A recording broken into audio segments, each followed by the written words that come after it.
Bismillahirrahmanirrahim. Assalamualaikum warahmatullahi wabarakatuh. Alhamdulillahi rabbil alamin. Allahumma salli wa sallim wa barik ala sayyidina Muhammadin amma ba'du. Hadratil mukarram wal muhtaram, para asatid, para habaib, para dewan guru, wabil khusus Ustaz Zaidi dan juga Ustaz Qasim beserta para DKM Masjid Taufikur Rahman. Mudah-mudahan Allah panjangkan umur beliau semua, Allah lapangkan rezekinya, Allah mudahkan segala urusannya, dan kita juga yang hadir di majelis ini mendapatkan banyak keberkahan dari Allah Subhanahu wa taala. Salawat dan salam kita sampaikan kepada Nabi Muhammad sallallahu alaihi wasallam beserta keluarga dan juga para sahabatnya, dengan harapan dan doa mudah-mudahan kita termasuk orang yang mendapatkan syafaat Rasul sallallahu alaihi wasallam di hari kiamat nanti. Amin ya rabbal alamin. Qala al-musannifu rahimahullahu ta'ala wa nafa'ana bihi wa bi'ulumihi fid darain amin ya rabbal alamin. Faslun wa ma'na la ilaha illallah la ma'buda bihaqqin fil wujudi illallah. Para jemaah yang dirahmati Allah, ini fasal baru, lanjutan dari apa yang sudah kita pelajari di pertemuan sebelumnya dari kitab Safinatun Najah. Jadi kitab Safinatun Najah ini adalah kitab fikih, kitab yang membahas tentang thaharah, zakat, puasa, sholat, haji, itu kitab fikih. Cuman kitab Safinatun Najah ini bab awalnya ini kitab tauhid, sebagaimana sudah kita bahas di dua pertemuan sebelumnya tentang rukun iman dan juga rukun Islam, tentang sifat Allah dan juga iman kita kepada para malaikat, kitab Allah, Rasul dan seterusnya. Jadi ini kitab fikih tapi mulainya dengan kitab tauhid. Salah satu alasannya kemarin bahwasanya tidak elok kalau seorang yang melakukan ibadah keislaman, dia wudu ya bisa, dia sholat ya bisa, dia puasa rajin, sedekah nggak pakai disuruh, haji udah langsung daftar, tapi ditanya rukun iman dia nggak tahu gitu. Makanya tidak elok kalau ada orang yang melaksanakan syariat Islam tapi dia tidak tahu tentang wajib iman kepada Allah, dia tidak tahu tentang rukun Islam. Soalnya jauh lebih penting ilmu akidah kalau dibanding-bandingin begitu ya. Orang kalau kagak bisa sholat, artinya sholatnya kagak sah, ya udah nggak sah doang. Tibang kagak sah, besok bisa qadha, bisa ngulang lagi. Orang puasanya batal, ya udah tibang batal doang, besok tahun depan atau nanti setelah Ramadan dia bisa qadha puasa lagi. Tapi orang kalau akidahnya batal gitu. Orang kalau akidahnya batal, seibadahnya tuh kagak diterima tuh. Kan imannya tertolak. Kan iya. Orang kalau dari awal udah bilang Allah punya tangan, gitu. Allah duduk kayak orang-orang, nah, itu yang batal bukan cuman sholatnya, bukan cuman hajinya, itu seiman-imannya batal itu gitu. Makanya kata Syekh Salim bin Sumer, ini kitab Safinatun Najah, tidak elok kalau orang bisa melaksanakan syariat Islam tapi dia nggak tahu akidah Islamnya. Karena seburuk-buruk orangnya kagak bisa syariat, ia tibang kagak bisa syariat, batal ibadahnya. Tapi orang kalau syariat bisa, iman kagak punya, kan kagak diterima amal ibadahnya. Makanya penting tuh kemarin kita singgung soal sifat 20 atau sifat 13 bagi sebahagian Maturidiyah. Itu kan jadi apa istilahnya, benteng bagi kita dan anak-anak kita bahwa Allah itu tidak sama dengan makhluknya gitu. Nah, ini masih terusan daripada kalimat daripada bab tauhid. Faslun wa ma'na la ilaha illallah. Fasal ini membahas tentang kalimat tauhid. Kalau kata Imam Nawawi ini bab bayan miftahul jannah. Ini adalah pintu kuncinya surga. Wahia kalimatut tauhid, dia adalah kalimat tauhid, wa kalimatul ikhlas, kalimat ikhlas, wa kalimatun najah, dan dia juga sebagai kalimat atau perkataan yang menyelamatkan begitu.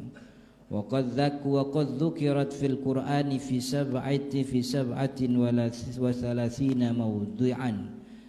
Kalimat la ilaha illallah telah disebutkan di dalam Al-Quran sebanyak 37 tempat. Dia kalimat tauhid, dia juga kalimat keselamatan. Apa makna la ilaha illallah? Wa makna la ilaha illallah, dan arti daripada la ilaha illallah, la ma'buda bihaqqin fil wujudi illallah. Artinya la ma'buda bihaqqin, tidak ada yang berhak untuk disembah, fil wujudi, yang eksis itu. Tidak ada yang berhak disembah yang mana dia eksis di atas planet ini illallah, kecuali Allah. Tidak ada yang berhak disembah. Fil wujudi, yang ada maksudnya yang eksis ini, illallah, kecuali Allah.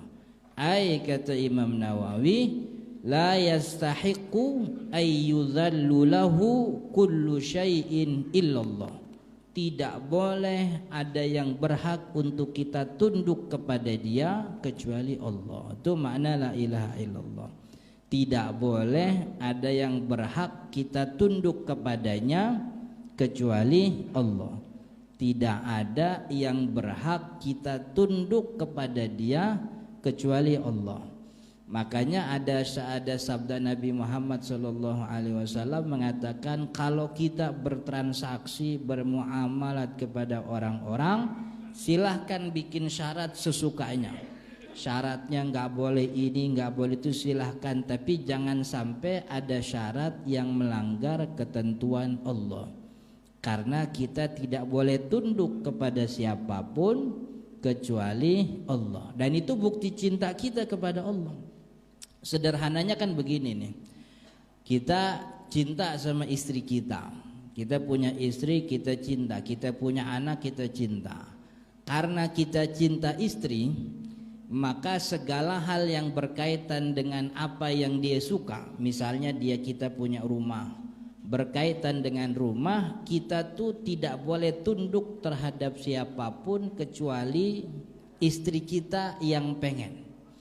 Jadi kalau kita mau apa-apa, yang kita mau di rumah nih, kita mau renovasi, kamar kita bikinin ini, ruang tamu kita bikin ini, karena ini rumah ditempatin yang paling sering sama istri, kita cinta sama istri, kita selalu jadi bahan pertimbangan.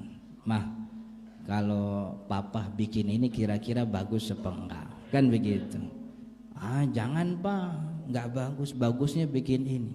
Tapi kata Pak Haji Fulan kalau ruang tamu kita bikin bagus.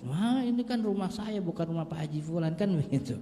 Jadi kita tuh tunduknya terhadap orang yang kita cinta saja.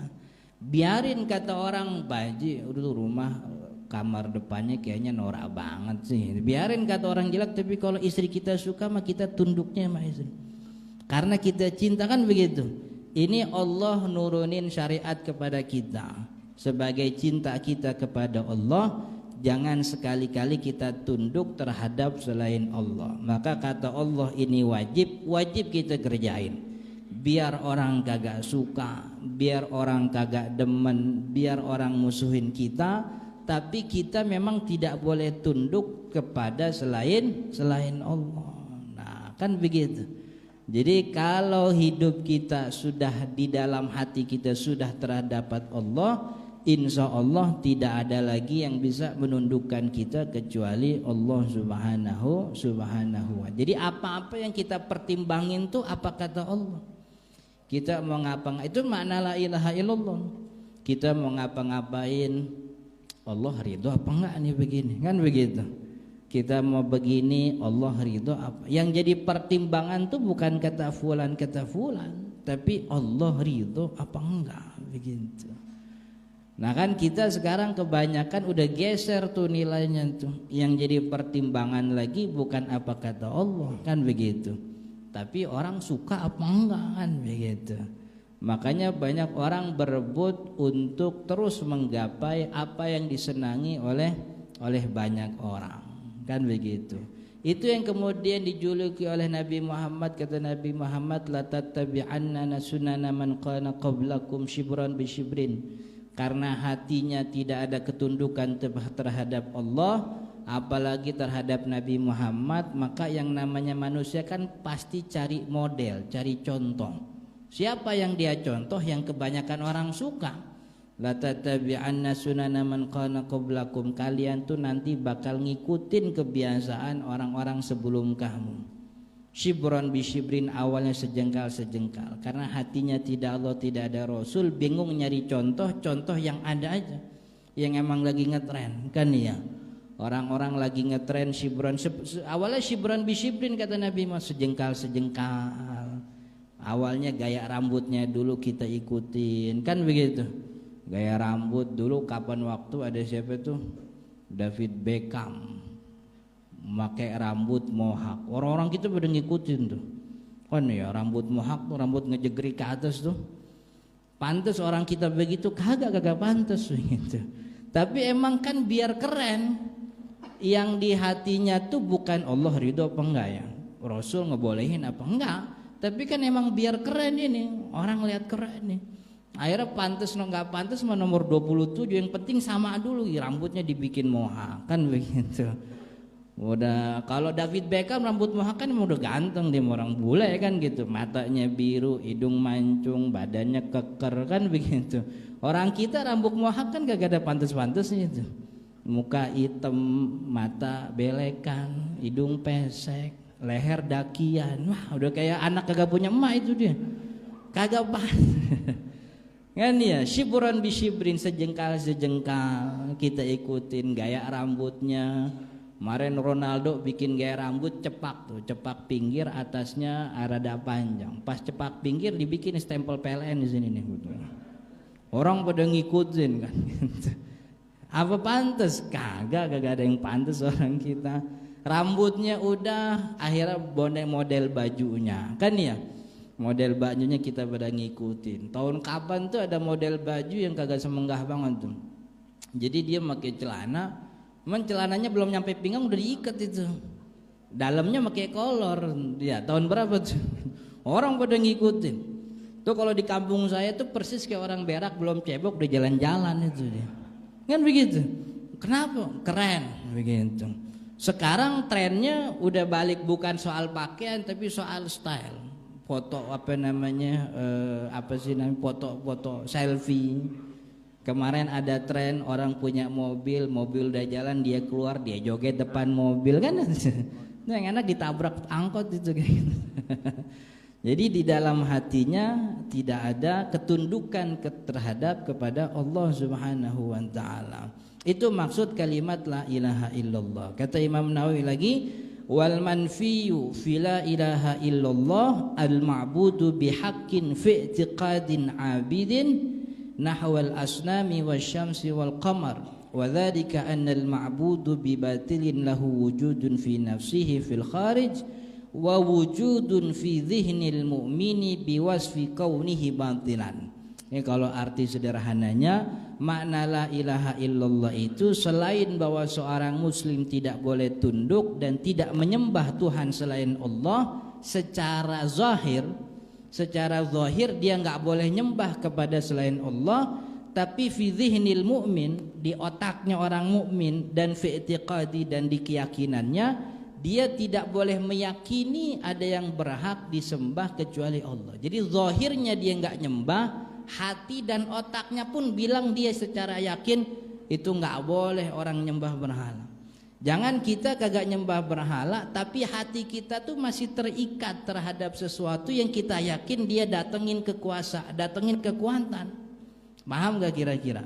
Secara zahir sih orang kita kagak ada yang nyembah pohon, kagak ada yang nyembah berhala, nggak ada yang nyembah patung. Cuman kadang-kadang nih hati masih terikat sama sesuatu yang itu seperti Allah kedudukannya.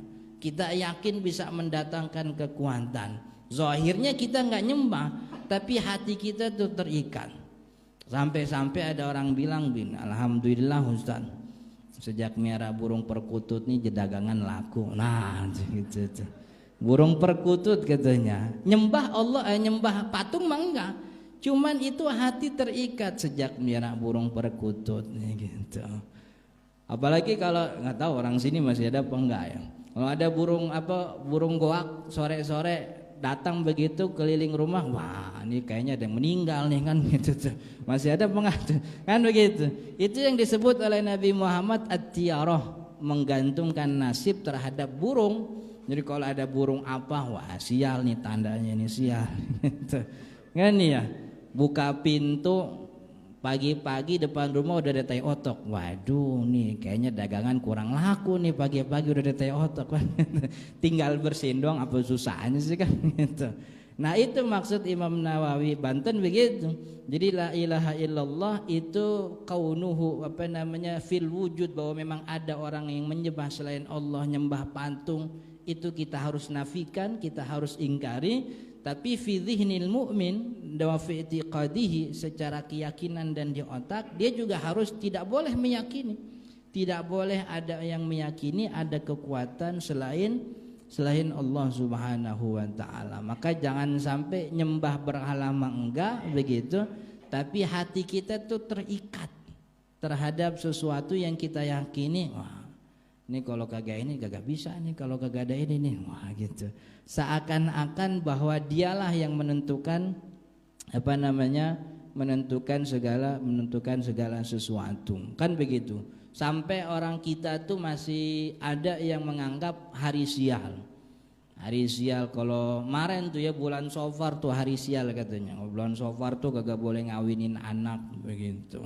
Udah nggak boleh ngawinin anak, nggak boleh bangun rumah, kata hari sial katanya. Kalau nggak punya duit bilang aja nggak punya duit, gak usah pakai hari sial kan gitu. Kemarin itu saya orang tua beli rumah bekas orang kampung, orang Cianjur, orang orang Sunda, orang Cianjur.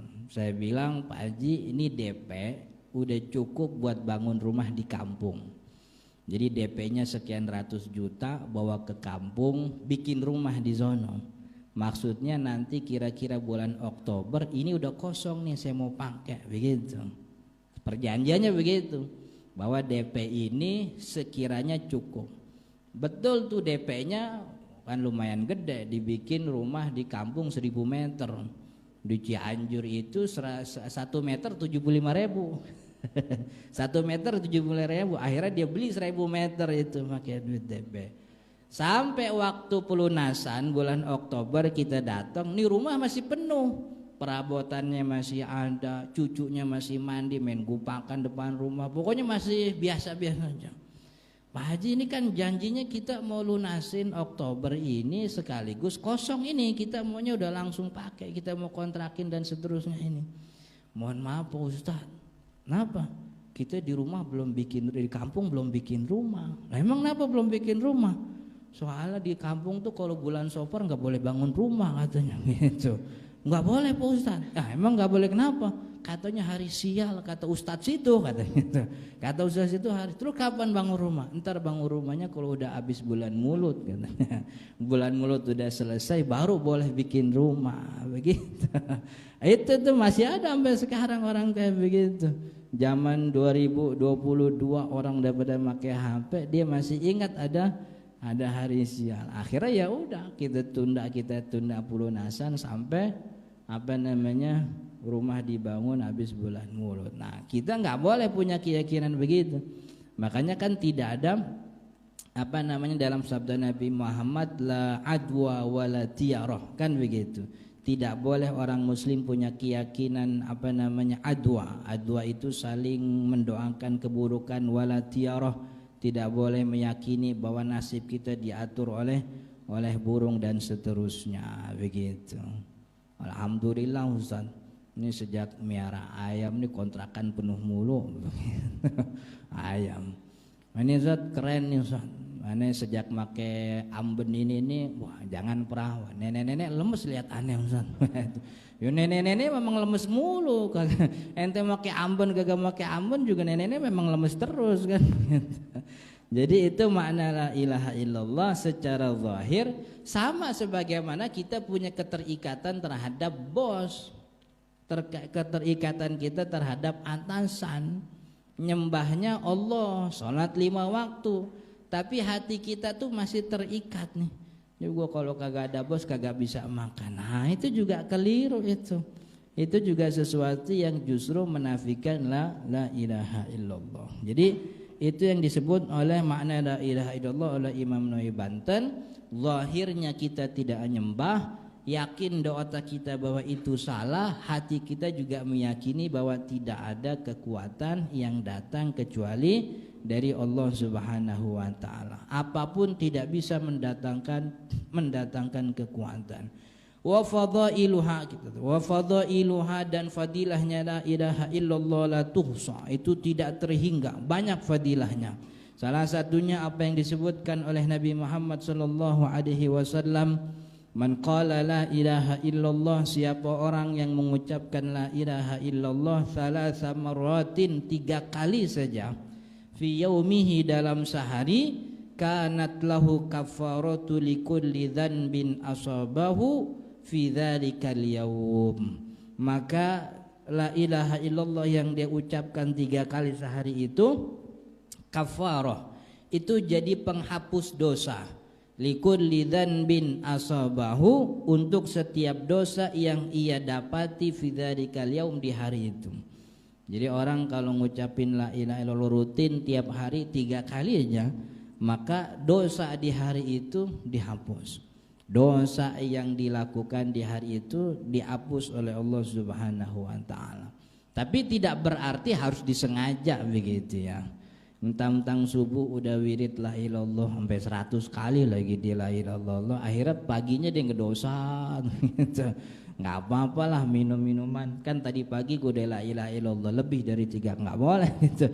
Itu namanya menyengaja ya. Sama sebagaimana ada orang yang salah satu cara ngumpulin banyak pahala tuh niat buruk, tapi abis itu kagak usah dikerjain, kan begitu Nabi Muhammad ngomongkan gitu ya.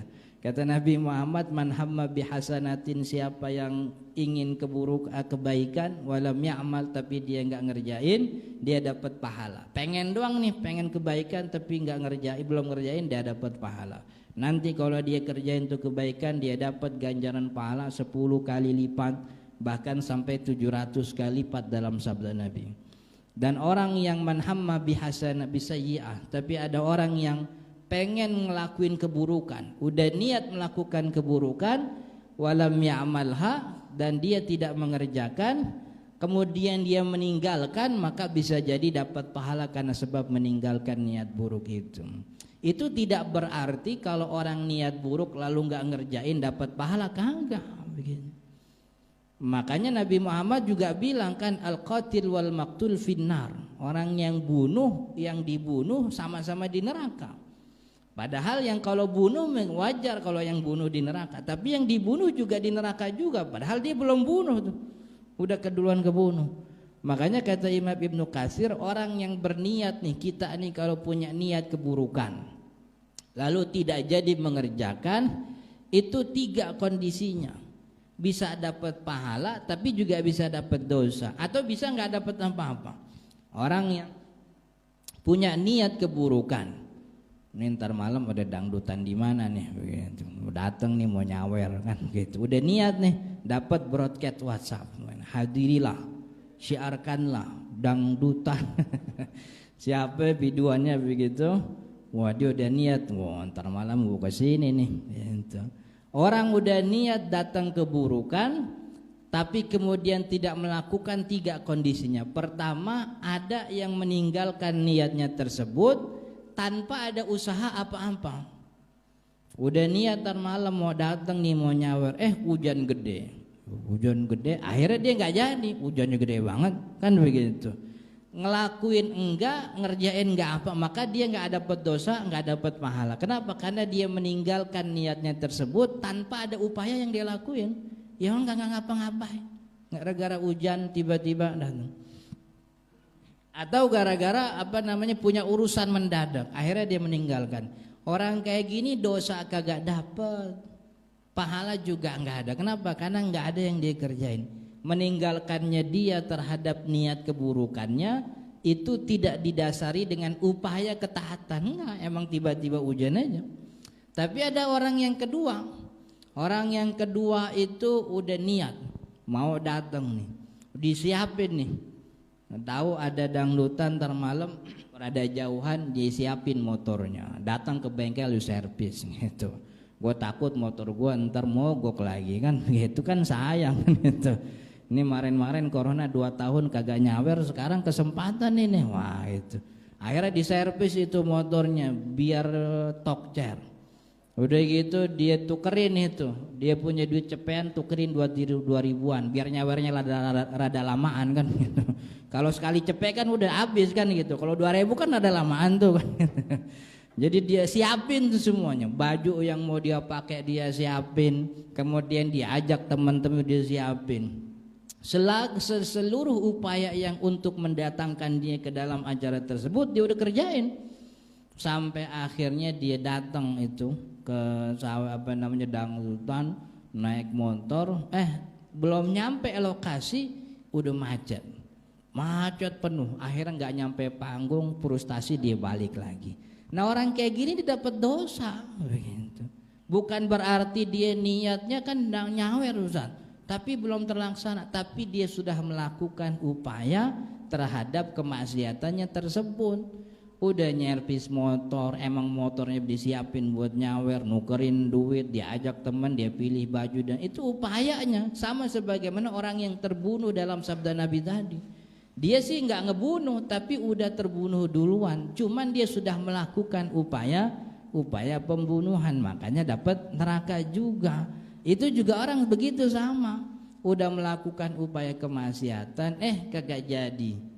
Maka upayanya itulah kemudian yang dikenakan kemaksiatan oleh Allah, dapat dosa. Tapi ada orang yang ketiga, dia meninggalkan niat buruknya emang benar karena takut kepada Allah Subhanahu wa taala. Dia udah niat nih mau diajak temen tuh mau ada minuman lagi kan gitu.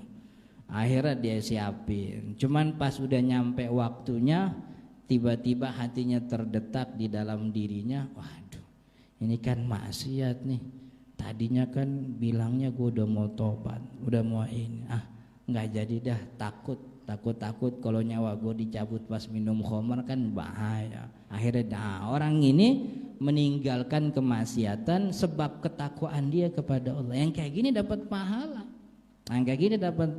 jadi tidak berarti begitu. Tidak berarti kalau orang niat buruk kemudian nggak jadi dapat pahala, enggak. Yang dapat pahala itu yang memang meninggalkan kemaksiatan karena sebab ketakwaan kepada Allah begitu. Sama juga sebagaimana orang yang punya niat kebaikan. Makanya disebutkan oleh banyak ulama, niat kebaikan yang dapat pahala itu yang kita sebut dengan istilah azam. Azam itu ya keinginan kuat. Emang bener-bener pengen, tapi kalau cuma sekedar enak nih kayaknya kesini nih gitu.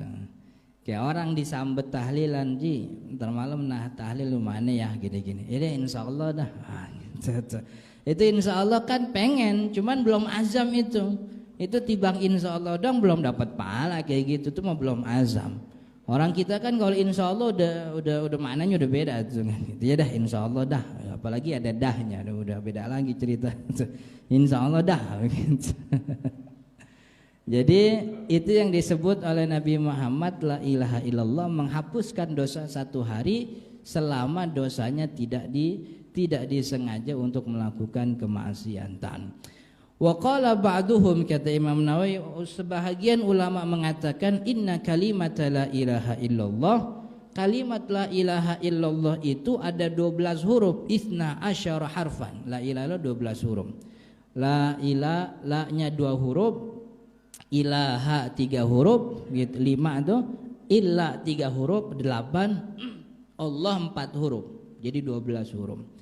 Kata Imam Nawawi, sebahagian ulama menyebut la ilaha illallah itu jumlahnya 12 huruf, dan 12 huruf ini mewakili, merepresentasikan 12 ibadah dalam syariat, zahiran wa batinan. 12 ibadah yang zahir dan juga batin daripada syariat Islam. Sittatun zahirah, 6 itu yang zahir, sittah batinah, 6 yang batin.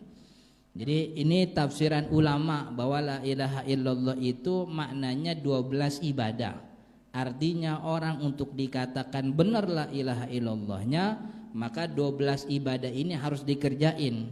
Apa yang 12? 6 itu zahir, 6 sifatnya batin. 6 yang zahir apa? At-taharatu was-salatu waz-zakatu was-saumu wal-hajju wal-jihad. 6 yang zahir itu taharah, puasa, salat, taharah, salat, puasa, zakat, haji dan jihad. Itu 6 yang zahir. 6 yang zahir. Maka orang kalau mau benar la ilaha illallah, taharahnya juga harus benar, salatnya harus benar, zakatnya harus benar, puasanya harus benar, haji juga harus minimal dia punya azam. Jihad juga sama, minimal dia harus punya azam untuk melaksanakan jihad. Kapan waktu hakim manggil kita buat jihad, gitu. Taharah yang benar nih, insyaallah ini yang zahir-zahir nih kita pelajari nih dalam kitab Safinatun Najah. Taharah, salat, puasa, zakat, haji dan juga jihad. Jangan kenal zakat pas Ramadan. Kan Ramadan rame banget tuh zakat begitu kan. Lembaga zakat tuh memanfaatkan tuh. Pokoknya kalaupun gak ada wajib zakat, pokoknya kalau Ramadan wajibin aja zakat begitu. Kan ya, semua zakat ngumpul di Ramadan, padahal zakat tidak khas dengan Ramadan. Ramadan bukan bulan zakat, zakat bulannya bukan di Ramadan, beda-beda. Kita kadang-kadang mintain zakat, bukan mintain. Kadang orang semangat begitu, semangat Ramadannya dikeluarkan dengan membayar zakat, padahal zakat ada hitung-hitungannya. Itu yang 6 tuh, ntar kita pelajari. Wa ammal batina, dan perkara 6 yang batin yaitu tawakal, wa tafwid, tafwid itu berserah diri, wa sabr itu sabar, wa ridha kepada takdir Allah, wa zuhud yaitu zuhud, wa taubatu dan taubah. Itu namanya 6 yang zahir, 6 yang batin. Qauluhu wal jihadu, kata Imam Nawawi, yang disebut jihad itu al-qitalu fi sabilillah, yaitu berperang di jalan Allah, li iqamatid din, untuk menegakkan agama Allah. Wa hadza huwal jihadul asghar, itu yang namanya jihad, tapi jihadnya jihad asghar, jihad kecil itu berperang di jalan Allah untuk menegakkan syariat.